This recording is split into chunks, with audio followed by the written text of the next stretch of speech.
본질적으로 우리가 부채 규모가 얼마냐라고 하면 모른다라는 게 예, 현재 우리의 이제 문제이고요. 한 절반 정도가 갭 투자하고 절반 정도가 순수 투자. 2020년, 2021년 가면 서울 기준으로 얘기하는 건데요. 3분의 2가 갭 투자, 3분의 1이 그냥 일반적인 주거 목적의 대출. 갭 투자하시는 분의 레버리지가 얼마나 되는지 평균 80에서 90이에요. 제가 보기에는 아직까지 어느 누구도 이 부분에 대한 고민을 하는 곳이 없어요. 그러면은 네. 문제가 뭐냐면 또 대충 땜빵하고 넘어갈 수밖에 없는 거죠.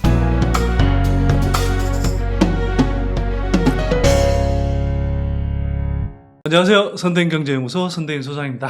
경제 이슈 다뤄볼 인터뷰 좀 할 텐데요. 귀한 분 모셨습니다. 키움증권의 서영수 애널리스트 오늘 게스트로 모셨습니다. 예, 나와주셔서 고맙습니다. 예, 안녕하세요. 키움증권에서 온 부채 전문가 부채.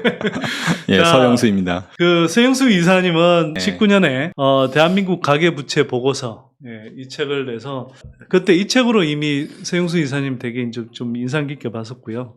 그 다음에 지난해 2022 피할 수 없는 부채 위기 이 책을 내셨습니다. 그래서 한국의 가계부채 문제가 얼마나 심각한지 또 이게 또 부동산 문제하고 또 어떻게 연결돼서 심각해지고 있는지를 미리 이제 분석하고 또 경고하신 분이고요. 제가 풍랑론자로 찍혀서 사실은 제대로 이야기할 수 없는 중에 또 서영수 이사님 같은 분이 전문가로서 잘 경고를 해주셔서 제가 되게 개인적인 차원뿐만 아니라 우리 사회를 위해서 되게 고맙게 생각하는 분입니다. 사실 모시기 좀 힘들었는데 제가 억지로 납치하듯이 해서 오늘 모셨고요. 일단 그 이야기부터 한번 해보고 싶은데 한국의 네. 가계부채 진짜 심각합니다. 그죠? 그렇죠. 네. 어느 정도로 심각한지 그 이야기를 일단 한번 먼저 좀 짚고 넘어가면 좋을 것 같은데요. 이제 우리가 부채의 심각성을 얘기할 때 뭐 결과론적으로는 같은 얘기인데 우리가 이제 부채의 절대 양 상태 이런 네. 것들을 보잖아요. 네. 그러니까 이제 양적으로 우리가 분석했을 때 부채가 얼마나 많냐 이렇게 분석하는 방식이 있고요. 두 번째는 이제 부채의 질, 네. 예, 이거를 좀 분석하는 부분이 있습니다. 네.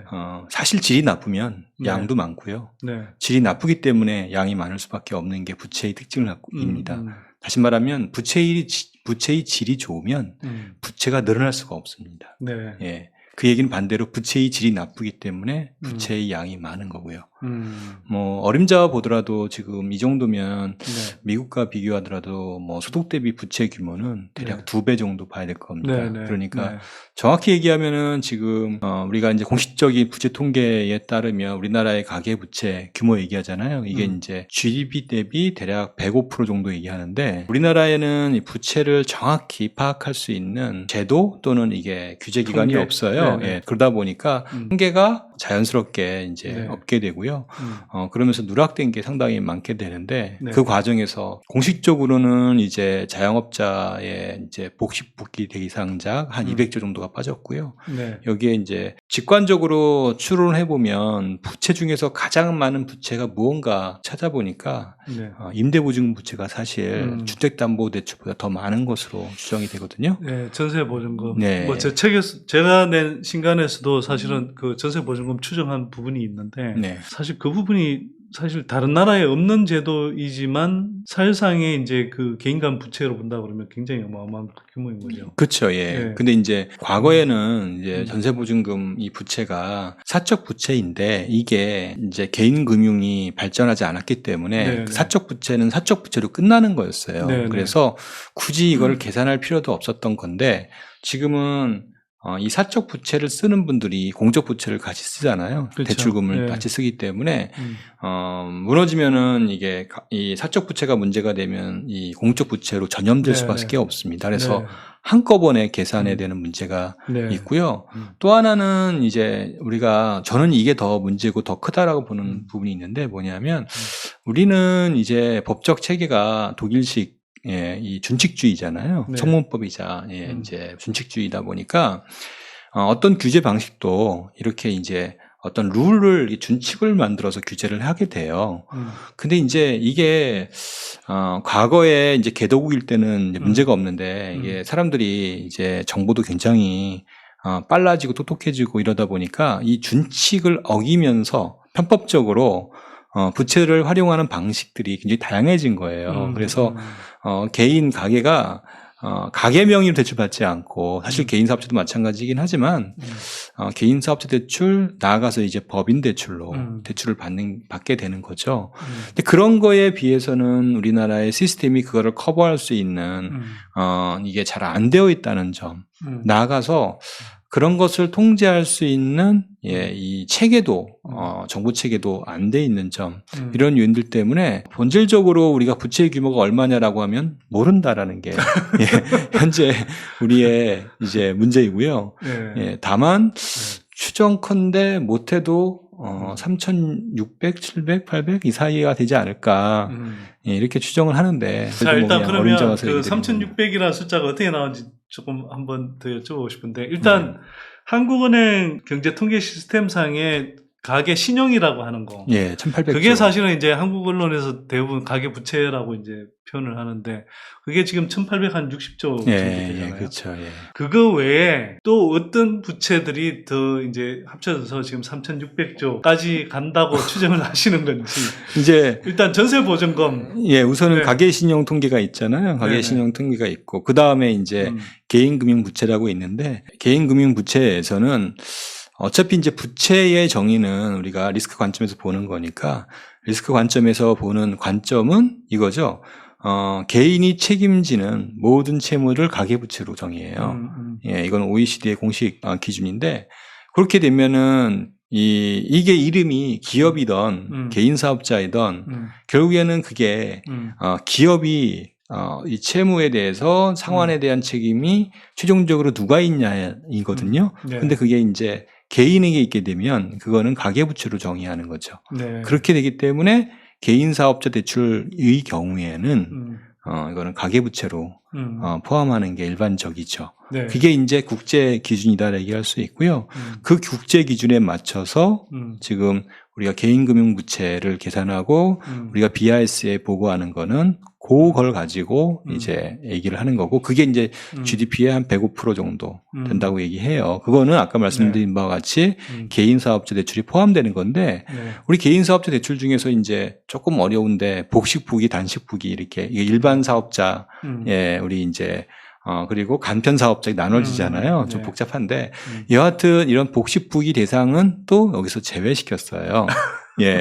그 왜 시켰냐 이렇게 질문하시면 부채를 계산한 방식 자체가, 그러니까 우리가 아까 얘기했던 그런 개념으로 부채를 계산을 해서 부채임이 얼마다, 그래서 부채를 관리하자, 이런 자체 부서가 없어요. 그런 통계가 없고요. 그러다 보니까 각각의 목적에 맞춰서 그렇게 통계를 계산한 거예요.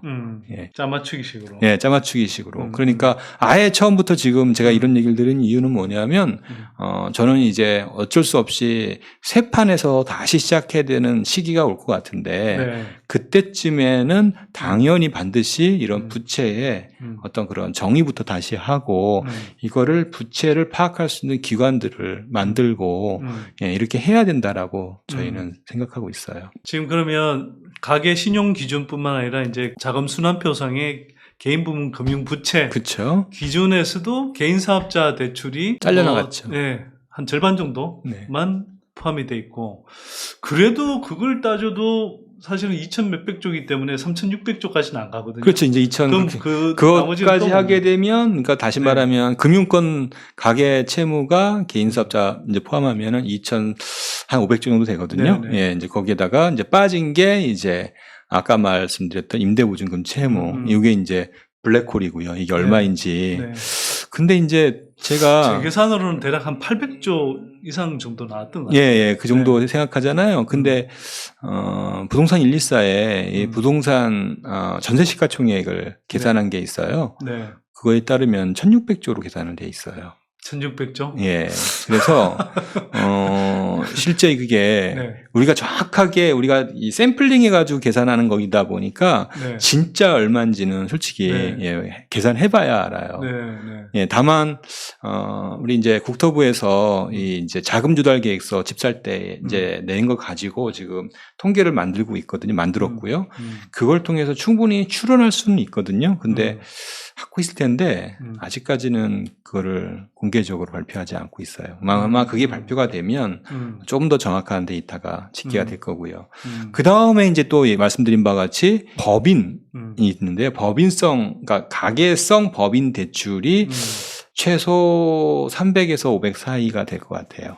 그 정도 숫자로 추정하는 근거는 뭔가요? 최소한 새마을금고, 상호금융권 대출, 이제 신협, 이제 농협, 상호금융, 수협 이쪽의 기업 대출은 사실상 개인 사업자나 법인이어도 사실 그런 거에 준하는 예, 이 법인이에요. 네네. 그래서 이거는 가계의 카테고리에 넣는 게 맞아요. 이쪽의 채무가 한 부동산 채무 기준으로는 200조, 전체 채무는 한 400조 되거든요. 예, 요거 포함시켜야 돼요. 예. 자, 그러면 이제 GDP 대비 이른바 개인 부문 금융부채 기준으로만 해도 지금 세계에서 가장 높은 수준인데, 그렇죠. 이사님 말씀하신 대로 사실상 가계부채를 우리가 잡아야 될 걸 포함하면 GDP 대비 한 150% 정도의 비율이 나오는 거 아닌가요? 넘죠. 예. 예. 예. 170%까지도 나와요. 그렇게 그러면 이거 괜찮은 겁니까? 저희는 상태보다는 양보다는 질을 더 중요하게 보거든요. 그래서 질이 좋으면은 어떻게 넘어갈 수 있어요. 똑같은 상황이어도 2008년 우리가 이제 금융위기를 겪었잖아요. 2008년 금융위기가 전 세계적인 가계부채 위기였거든요. 그럼에도 불구하고 특히 우리가 그 당시에 가계부채 증가율이 대단히 높았어요. 네.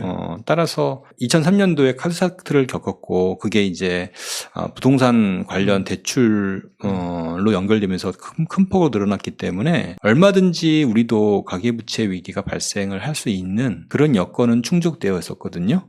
근데 한 가지 다른 게 뭐냐면 그 당시 이제 참여정부에서 가계 대출의 구조 개혁을 했어요.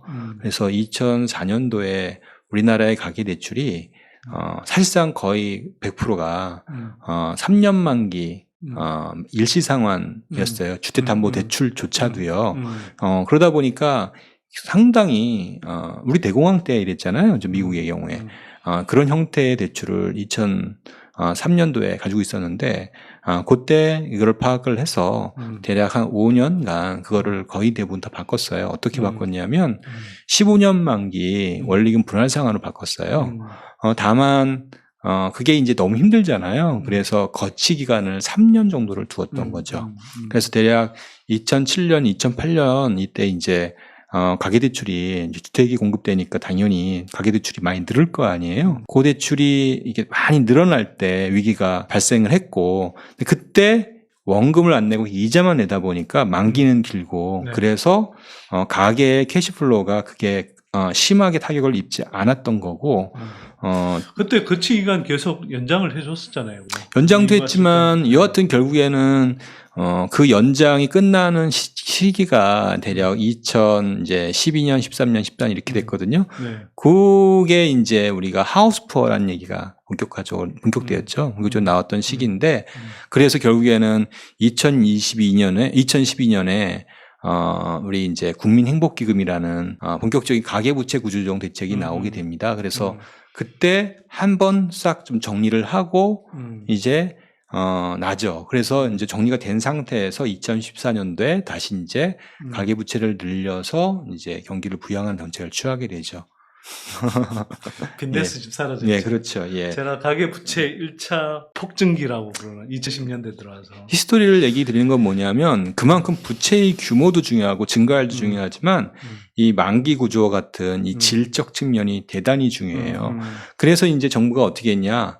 딴 건 하지 말고 최소한 가계부채를 늘려도 이 만기 문제, 원리금 상환 문제, 그다음에 변동금리 대출 문제 이런 것만 해결하면 괜찮을 거다라고 얘기를 했던 거고 그래서 2014년도에 이제 정부가 가계부채를 늘리는 게 사실 좀 부담되잖아요. 그렇지만 그 대신 어떤 정책을 취했냐면은 고정금리 원리금 분할 상환을 은행에게 목표를 할당을 합니다. 그래서 이것들을 점진적으로 계속 늘리도록 하는 정책을 취한 거예요. 그때는 그랬죠. 예. 네. 그렇게 함으로써 원리금 분할 상환이 사람들은 다 늘어난 줄 알았어요. 근데 그게 그렇게 그렇다고 볼 수 없는 게 왜냐하면 원리금 분할 상환 대출을 하는 순간 대부분의 사람들은 그 대출을 안 쓰고요. 예. 좀 더 레버리지를 일으켜서 집을 사야 더 좋은 집, 비싼 집을 살 수가 있잖아요. 그러니까 대부분의 사람들은 그렇게 되면은 이제 갭 투자 쪽으로 빠지게 되고 아니면 이제 갭 투자가 조금 이제 전세가율이 떨어지게 되니까 그때 어떻게 했냐? 네, 자연스럽게 이제 신용대출, 전세자금 대출을 활용한 예, 레버리지 투자가 더 활성화가 되는 거죠. 그래서 전체적인 그 추이를 보면은 대략 2017년 이후의 추이를 보면은 정확히 파악은 어렵지만 한 절반 정도가 갭 투자고 절반 정도가 순수 투자. 2020년, 2021년 가면 서울 기준으로 얘기하는 건데요. 3분의 2가 갭 투자, 3분의 1이 그냥 일반적인 주거 목적의 대출. 예, 이런 식으로. 제가 이번에 제 책을 쓰면서 이제 그 좀 서울하고 경기도 연끌족 투자가 좀 많이 일어났던 네. 그 아파트 단지들 부채 실태 조사해 봤어요. 너무, 예. 네, 그래서 잘 봤습니다. 예. 그 화성 동탄 아파트 같은 경우는 갭 투기가 한 75%. 거기다가 이제 그걸 또 산 사람들이 대체로 한 40대 전반 이전에 연끌족들. 그러니까 이게 기본적으로는 그냥 전세 끼고 거기다가 은행비도 없고 그게 등기부 등본에 사실은 신용대출 이런 건 안 나오잖아요. 그렇죠. 근데 사실 그런 것까지 끌어썼을 거란 말이죠. 연끌이니까. 그렇지. 그러니까 그렇게 해서 자기 돈 몇 억 겨우 보태서 막 10억, 10몇 억짜리 집을 다 산 거잖아요. 그런 이유로 2021년 기준으로 이제 정부가 부동산 이제 그 이번에 자금 조달 계획서 있잖아요. 그 매입할 때 그거를 전부 집계를 해서 한번 돌려봤어요. 그래서 지금 얘기하신 것처럼 갭 투자하시는 분의 레버리지가 얼마나 되는지 평균 80에서 90이에요. 그 레버리지는 예. 어쨌거나 전세가까지 포함해서 신용대출, 전세자금대출 다 합쳐서 그것을 파악할 수 있거든요. 자금조달 계획서를 통해서. 예. 그래서 확인해 봤더니 80에서 90%고 100% 넘는 것도 10%가 넘는 걸로 나왔거든요. 네. 그러니까 이제 얼마나 공격적으로 부동산에 투자했는지 알 수 있죠. 그러니까 그 이야기인즉슨 거꾸로 이야기하면 예를 들어서 레버리지 비율이 90%다. 그러면 이게 거꾸로 10%만 집값이 떨어져도 이제 손실 경계 구간에 들어가는 거 아니에요? 네, 맞습니다. 네. 전세 보증금 가진 분들은 또 등달아 같이 위험해지는 거죠. 그렇죠. 예. 네. 이게 이제 그래서 네. 근데 그게 지금 발표된 자료인가요? 지금 말씀하시는 게? 아니면 조사만 해놓고 아직 서 의원님 같은 분들만 알고 계시는 자료예요? 공식적으로 발표된 거는 없죠. 정부 자료니까 틀린 자료는 아니 정확한 자료고요. 다만 이제 공식적으로 오피셜리 보도 자료라든지 이런 걸로 공개하지는 않았죠. 왜 공개를 안 하나요? 좀 더 이어서 얘기하면 여하튼 중요한 거는 부채의 규모가 중요한 게 아니라 우리가 이제 부채의 이제 특성들을 얘기를 해야 되는데 딱 이것만 지키면 됩니다. 고정금리, 장기 대출이자 원리금 분할 상환 요 세 가지만 지키면 사실 리스크는 그렇게 크지 않아요. 특히나 지금처럼 기준금리가 단기간에 급등하는 경우에는 리스크가 거의 없다고 봐도 맞습니다. 근데 사실 이런 대출 구조면 대출이 사실 늘기가 어려워요.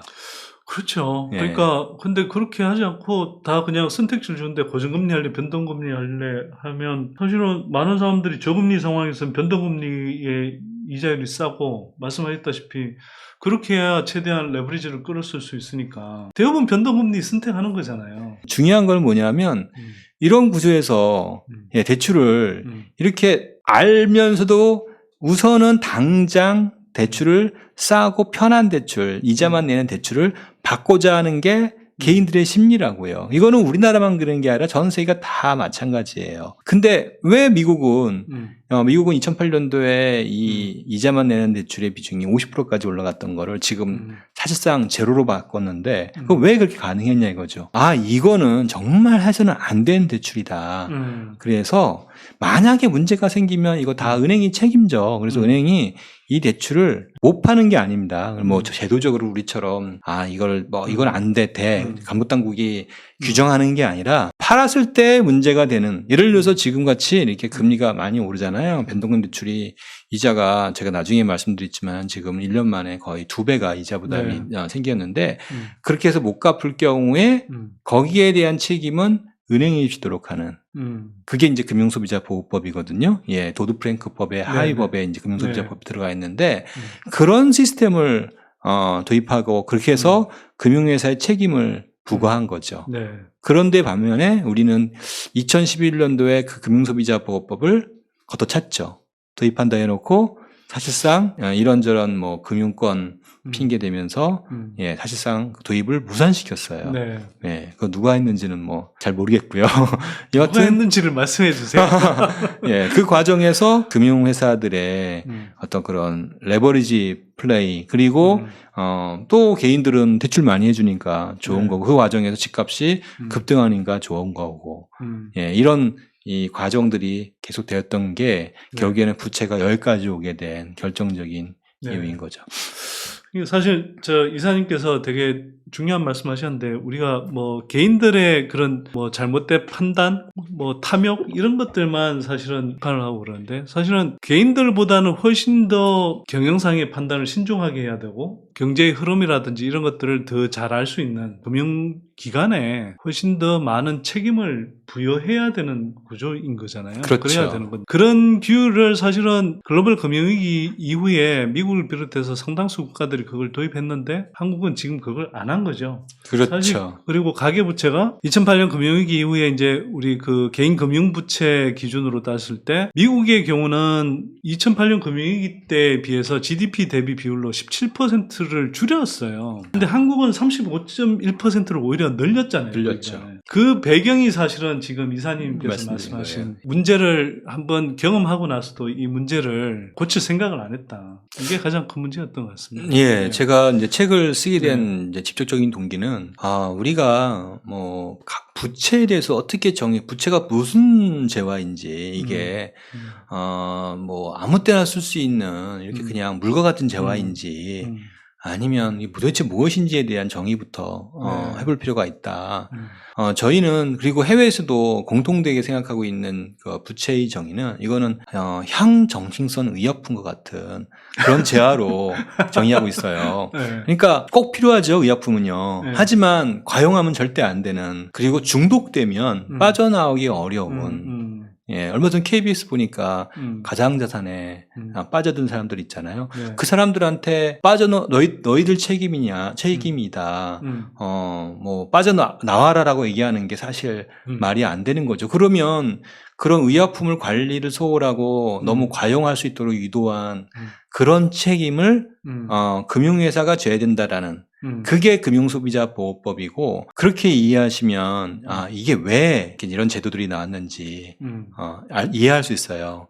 예, 그래서 약탈적 대출, 약탈적 금융이라는 단어가 그래서 나온 거거든요. 근데 그거를 정의하지 못하면은 대출은 누구나 받을 수 있는 필수제야. 당연히 가격은 싸야 돼. 이런 컨셉으로 접근하게 되면 그리고 누구나 쉽게 인터넷을 통해서 대출할 수 있는 그런 대출로 그런 컨셉으로 접근하게 되면 여기에 대한 해답은 도저히 찾을 수가 없는 거죠.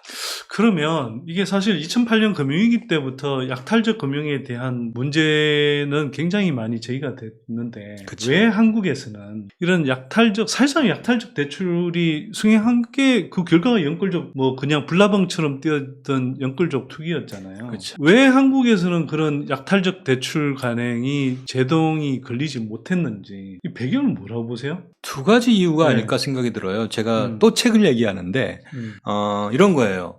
제가 이제 애널리스트 하면서 보는데 책이 없어요. 예, 이 은행 대출 이게 도대체 무엇인지에 대한 고민을 해본 사람이 국내에 없어요. 그래서 책을 쓰게 된 거고요. 전문가가 쉽게 말하면은 생각보다 없다는 점이 하나 있고요. 한 부분에. 두 번째 문제는 뭐냐면 우리가 이제 단임 정부이다 보니까, 그리고 또 국회가 사실은 어찌 보면은 전문가 집단이라고 볼 수는 없거든요. 이거는 뭐 비난이나 뭐 비판이 아니라요. 저희가 이제 저는 이제 개인적으로 이렇게 좀 만날 수 있는 기회들이 여러 부분들이 있어서요. 이제 공무원 하시는 분들, 우리 이제 소위 위정자 되시는 분들, 이분들에 대한 많이 만나서 대화를 할 수 있는 기회들이 있는데 이분들의 특성이 굉장히 임기가 짧아요. 그래서 그 임기 내에 성과를 단기적으로 많이 내야 돼요. 성과를 많이 내기에는 빚내서 경기를 부양하는 것만큼 확실한 경기 부양책이 없거든요. 예. 그건 사실은 뭐 제가 이제 덧붙이고 싶은 말씀하고도 통하는데 뭐 이건 이사님 생각이 아니고 제 생각이니까 이사님은 욕하지 마세요 나중에. 아, 왜요? 아니 약간 정치권 비판도 제가 해야 되기 때문에 내 임기 안에만 탈 안 나면 돼. 이 자세가 너무 지금 만연해 있는 것 같고요. 근데 이게 내 임기 동안에는 막 하여튼 대출 잔뜩 늘려서 그렇게 해서 그렇죠. 내가 대출 실적 많이 올렸어. 이게 사실 성과죠. 근데 그게 나중에 문제 될 수 있어? 내 임기 안에만 탈 안 나면 되는데? 이런 식으로 사실 뭐 그런 인센티브 구조에 놓여 있는 사람들이 너무 많고요. 사실 공무원들도 그렇고. 근데 저는 이런 구조에 가장 익숙해 있는 데가 어디냐? 정치권인 것 같아요. 당장 이게 나중에 탈이 날 수 있다 하더라도 당장 뭐 빚내서 집을 사줄 수 있게 해줘서 사람들 요구하는 걸 들어주고 그렇게 해서 다음 선거에서 선택받고 그리고 사실은 집단적으로 사실 저는 정권이 빚을 내게 하는 대상이 달랐을 뿐이지 뭐 지금의 여야 정치권 다 똑같이 비슷한 방식으로 했다고 저는 생각하고 네, 전적으로 동의하고요. 예. 동의해도 되나요 이런 거? 아니요, 뭐 이거는 여든 야든 이거는 우리의 구조적 문제고 우리의 문제이거든요. 그러니까 나의 문제인 거지. 사실 누구를 비난할 수 없는 거죠. 다 모두가 공범이지 어찌 보면. 그래서 2008년 금융위기 때 미국에서는 가장 누가 책임이 있냐고 할 때 단지 금융회사만 그런 게 아니라 우리 본인도 책임이 있다라고 생각을 사람들이 했던 거 아니에요. 왜 이 얘기를 드리냐면 뭐냐면 저는 여하튼 부채의 위기는 피할 수 없을 것 같아요. 이게 시간의 문제이지 언젠가는 이제 수면에 부상하는데 그거를 어쨌든 이걸 극복하려면은 정리를 해야 되고 고통을 분담시켜야 되고 어쩔 수가 없습니다. 방법이 없으니까 어차피 한정된 제한에 이 문제를 어떻게 해결하겠습니까? 그러면 고통을 분담해야 되는데 또 하나 이 분담을 하고 다시 앞으로 나가기 위해서는 시스템을 개혁해야 되거든요. 다시는 이런 일이 일어나지 않도록 빚은 이렇게 하면 안 돼라고 다시는 이제 얘기를 해야 이런 문제가 안 생기고 그럴 때 고통 분담이 가능한 건데 제가 보기에는 아직까지 어느 누구도 이 부분에 대한 고민을 하는 곳이 없어요. 그러면은 문제가 뭐냐면 또 대충 땜빵하고 넘어갈 수밖에 없는 거죠.